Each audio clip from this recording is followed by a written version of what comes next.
ఏప్రిల్లో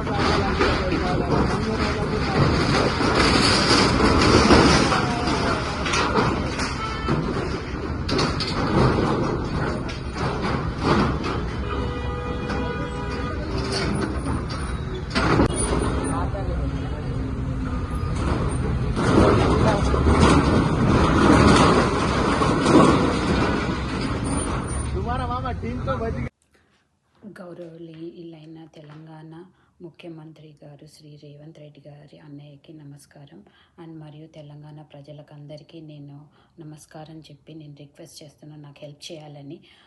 నాది back home గ్రామం వచ్చి గుండ్లపోచంపల్లి, మేడ్చల్ మల్కాజ్గిరి అండ్ నేను యూఎస్లో ఉంటాను. ఫర్ ద పాస్ట్ 24 years నుంచి యూఎస్లో ఉంటున్నాను.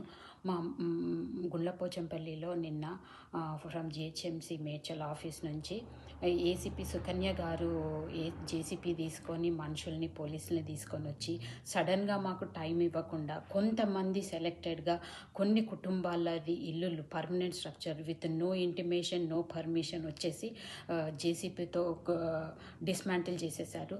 దీనివల్ల మా ఇంట్లో మా అమ్మ, మా నాన్న వృద్ధులు, వాళ్ళు 75-80 years old ఉంటారు.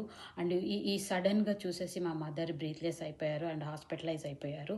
అండ్ ఎందుకు ఇలా జేసీపీతో కూలగొడుతూ డెమాలిష్ చేస్తున్నారని అడగగా మీరు కోర్టుకు వెళ్ళండి, మాకు సీఎంఓ ఆఫీస్ నుంచి ఆర్డర్స్ ఉన్నాయని చెప్పేసి ఈ విధంగా జేసీపీతో ఎంతమంది రిక్వెస్ట్ చేసినా వినకుండా నాకు ఆర్డర్స్ ఉన్నాయని చెప్పేసి డెమాలిష్ చేసేసారు.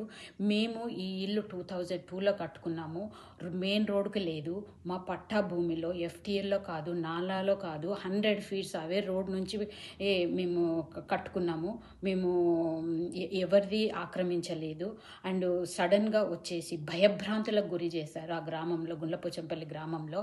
సో ఏ విధంగా డిస్మాంటిల్ చేశారో మీరు చూడండి. ఈ విధంగా మా ఇంట్లో రేకులు కూర్చేస్తుంటూ పిల్లర్ని కూల్చేశారు అండ్ మధ్యలో క్రాక్స్ పెట్టారు ఇంటికి. అండ్ ఎక్కడ పడితే అక్కడ వాళ్ళ పాపము కెమెరాలు ఉంటే, కాస్ట్లీ ఐటమ్స్ ఉంటే వాటిని మొత్తం డిస్మాంటిల్ చేసేసారు.